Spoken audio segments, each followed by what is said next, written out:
Morning. আজকে ছুটির দিন বন্ধুরা। পুরো সপ্তাহ কোম্পানিতে কাজে নিজের জন্য সময় পাই না। সারাদিন কাজ কর্ম আর সপ্তাহে একটা দিন ছুটি হয়। আর এই ছুটিটা বন্ধুরা বহুত ইম্পর্টেন্ট। তাই আজকে ভাবলাম একটু নিজের সঙ্গে সময় কাটাবো, এই রুমটার মধ্যে শান্তভাবে একটা দিন কাটাবো। আর এই ছুটির দিনে যে কোথাও ঘুরতে যেতে হবে এমনটাও কিছু না। তারপর বহুত কাজ ছুটির দিনে আমাদের, ঘর গোছানো, নিজের রান্না বান্না করা, খাওয়া। তো সেজন্য বন্ধুরা আজকে কোথাও ঘুরতে না গিয়ে ফিলহাল দিনটা এইভাবে শুরু করছি। তাই শেয়ার করলাম একটু সকলের সামনে। ভালো লাগলে লাইক করবেন এবং ভিডিওটা দেখতে থাকুন। এই ছুটির একটা দিন খুবই ইম্পর্টেন্ট আমাদের জন্য, যারা বাইরে থাকে খাস করে, বা যারা পরিবার থেকে একা থাকে, আলাদা থাকে। ওয়েদার মোটামুটি পরিষ্কার। কদিন আগে খুব বৃষ্টি হচ্ছিল। এই একটা দিন আমাদের জন্য খুব ইম্পর্টেন্ট বন্ধুরা। সারা সপ্তাহ ছোটাছুটি অনেক বহুত কাজ আমাদের রয়ে যায়, খাস করে জামা কাপড় কাচা, নিজের যত্ন নেওয়া, ঘর পরিষ্কার করা, এসবগুলো করতে হয়। তো আজকে অনেক কাজ, তাই বাইরে সেরকম না গিয়ে এখন সেসব কাজগুলোই পুরো করবো। খাস করে রান্নার ঝামেলা, রান্নাটা আজকে স্পেশালি কিছু হয় ছুটির দিনে। আর যেহেতু আমি একা আছি, একার জন্য সেরকম কিছু করবো না। যারা ব্যাচেলার সব একসঙ্গে থাকে তাদের অনেক আরও চাপ বেড়ে যায়। খাস করে যারা বাইরে থাকে তারা অবশ্যই জানবে বাইরের লাইফটা। তো চলুন সাথে থাকবেন এবং দেখি কোথায় শেষ হয় আজকে। তো আজকে সব ঘর দুয়ার পরিষ্কার করা, অনেক কাজ হয় ছুটির দিনে। তাই একে একে সব কিছু পরিষ্কার করে নিজের জন্য সময় বার করানো অনেক ইম্পর্টেন্ট। তো বাইরে বন্ধুরা এরকম ধরনের সব কাটাতে হয় দিন। আর চলো ঘর দুয়ার পরিষ্কার করে নিই ভালো করে। এই ঘর পরিষ্কার, ঝাড়ু মারা, এগুলো মেয়েরা কিন্তু সত্যি কত সহজে করে নেয়। আমরা হয়তো বাইরে কাজটা ঠিকঠাক করতে পারবো, বাইরে কামাতে পারবো, কিন্তু ঘর গোছানো ভাই আমাদের দ্বারাই সম্ভব নয়। এই দেখো না কি অবস্থা, এখানে সবজি পাতি এনে পড়ে আছে।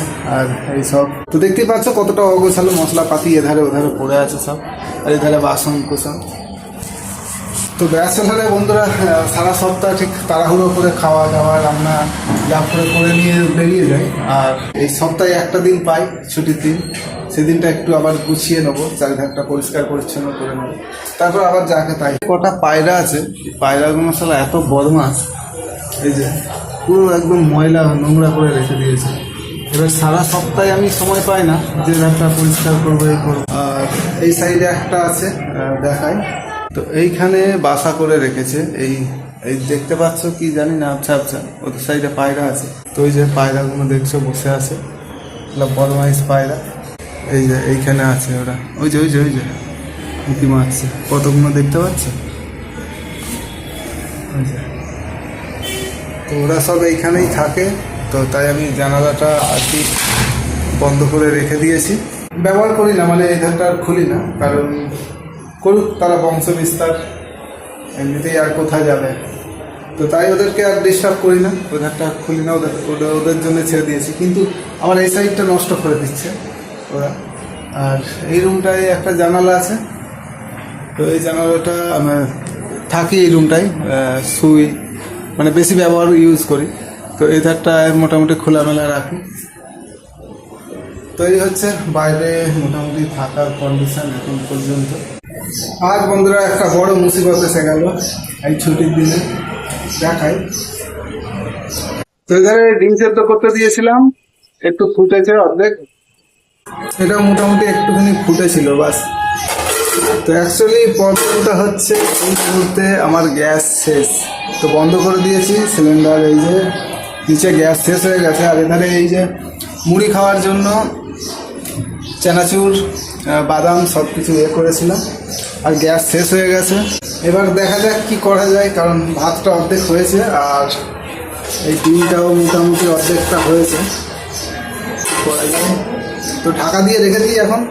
আশা করছি ভাতটা যেহেতু একবার ফুটেছে, আমরা তো আর চাল আমাদের রাজ্যে যেরকম পাওয়া যায় সেরকম চাল নিই না, অ্যাকচুয়ালি এক সেদ্ধ চাল কিনি। ওই মানে কী বলবো, আলু চালের থেকে আর একটু মানে এক সেদ্ধ চালটা বেশি খাওয়া হয় এখানে। তো ওটা একবার ফুটে গেলে মোটামুটি কিছুক্ষণ ঢাকা দিয়ে রাখলে আশা করছি সেদ্ধ হয়ে যাবে। হ্যাঁ, তো বাস হয়ে গেল আর একটা এক্সট্রা মানে পাঙ্গা। তো এবার কী করা যায়, তরকারি পাতি তো কিছুই করা হয়নি, তো জাস্ট ভাতটা হয়েছে, আর এধারে হ্যাঁ আলু দিয়েছিলাম, আলু ভাতে করতে দিয়েছি। বাকি ভেবেছিলাম ডিম সেদ্ধ করছি, ওটা খেতাম। বাকি দেখা যাক কী হয়, আলু সেদ্ধ হবে কি মনে হচ্ছে হবে না। তো চলুন, যা হবে কপালে যা আছে হবে। তো এই হচ্ছে আমার আজকের সকালের নাস্তা যেটা বলা হয়। আর এই মুড়িগুলো মোটামুটি বেশি খাবো না, অল্প ব্যাস। আমরা বাঙালিদের হচ্ছে এটা একদম সব থেকে, যারা আমাদের বাংলায় গ্রামের দিকে থাকে মূলত, তাদের হচ্ছে এটা একদম বেস্ট সব থেকে সকালের নাস্তা, ব্রেকফাস্ট যেটাই বলো না কেন। বাইরেই থাকি, যেখানেই থাকি, আমরা গ্রামের ছেলে, তো এই জিনিসটাকে খুঁজে বার করে ঠিক নিয়ে আসবো। যাই হোক, এখানে পাওয়াও যায়। তো আমরা মূলত এটা সকালবেলায় মাঝে মধ্যে খেয়ে থাকি। তো কিছুক্ষণ ঢেকে রাখার পর বন্ধুরা, যে চালটা আমি ইউজ করি সেটা মোটামুটি হয়ে গেছে, এই যে ভালো। আর এলাকাটাই এখন কী দিয়ে খাবো ওটাও এখন ব্যাপার, কী করা যাবে। আর ডিমটা দেখি সেদ্ধ হলো কি। তো ডিমটা মোটামুটি গরম জলে রেখেছি। এটা ভাবছি যে আমি ডিমগুলো তুলে ভাতের মধ্যে দিয়ে দিই, যদি হওয়ার হয়তো হয়ে যাবে, হয়তো হাফ বয়েল হয়ে আছে, ওখানে দিয়ে আরও সেদ্ধ হয়ে যাবে। তো তরকারি তো আর হলো না, দেখা যাক। আলু দিয়েছি, আলুগুলো সেদ্ধ হয়েছে কি সেটাও দেখা আছে। এখন আর কিছুক্ষণ ঢেকে রাখবো, যেহেতু ফ্যানটা সব গরম আছে, তো ওর মধ্যে এখন রেখে দেবো আরও 15 মিনিট মতো। তখন হয়তো ভাতগুলো আরও গলে যেতে পারে। ডিমটা যেমনই যাক, খেতেও হবে, কাটাতেও হবে। ডিমগুলো প্রায় সেদ্ধ হয়ে গেছে, একটু এটা কাঁচা আছে ভেতরটায়, তো চাপ নেই, অসুবিধা নেই, খাওয়া যাবে। তো এটাই হচ্ছে বন্ধুরা আজকে দুপুরের আমার খাবারটা।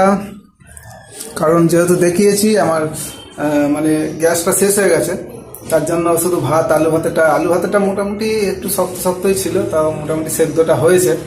আর কালকে দেখা যাবে। তো আজকে এরকমই সিচুয়েশান, বাইরে এরকম সিচুয়েশান আসতে থাকে, বাইরে যারা থাকে তারা অবশ্যই জানবে। আর গ্যাসের দাম যেহেতু একটু এখন বেশি আছে, ব্ল্যাকে আমাদের গ্যাস নেই, তো এখন জানি না কবে ভরা হবে না হবে। তো ততদিন হোটেলেই কাটাতে হবে খাওয়া দাওয়া করে। তো চলুন খেয়ে নিই, সময় হয়ে গেছে অনেকটাই। আর যেমন করে গরম ভাত, আলু ভাতে, এটা আমাদের গ্রামের দিকে খাওয়া কোনো ব্যাপার নয়। নর্মালি এরকম আমরা ওই যখন স্কুল যেতাম, স্কুল লাইফে ছিলাম, তো 10টার সময় এরকম গরম ভাত, হয়তো একটু মাছ ভাজা হলো কি না হলো, তবে আলু ভাতে দিয়ে আরামে খেয়ে নিতাম। বাইরে সেই সিচুয়েশনটা এসে গেছে, তো খেয়ে নিই। তো দেখা যাক কন্ডিশন এখন আগে কি হয়। খাওয়া দাওয়া হয়ে গেল। আজকের দিনটাই কোনো তাড়াহুড়ো নেই, কাজের দিনগুলোই সবসময় ঘড়ির কাঁটা থেকে সব কিছু করতে হয়। আজকে একটু আরামের ব্যাপার, ছুটির দিন, তাই কোনো তাড়াহুড়ো না করে আরামের সঙ্গে রেস্ট নিয়ে সারাদিন কিছু না করেও না মনে হয় যেন আমরা অনেক কিছু করে ফেললাম। আবার কখনো মনে হয় যেন দিনটা কীভাবে চলে গেল কিছু বুঝতেই পারলাম না। আমি বন্ধুরা বাইরে থাকি, কাজ করি, প্রবাসী যেটাকে বলা হয় আর কি। তো আমার সেই ছোট ছোট মুহূর্তগুলোকে আমি তুলে ধরার চেষ্টা করছি সকলের সামনে। আর যদি ভিডিওটা ভালো লেগে থাকে প্লিজ একটা লাইক করবেন, প্লিজ সাবস্ক্রাইব করে পাশে থাকার চেষ্টা করুন। যেমনটা বলে থাকি, তোমাদের ভালোবাসা, তোমাদের সাপোর্ট পেলে এই জার্নিটা অনেক দূর এগোবে।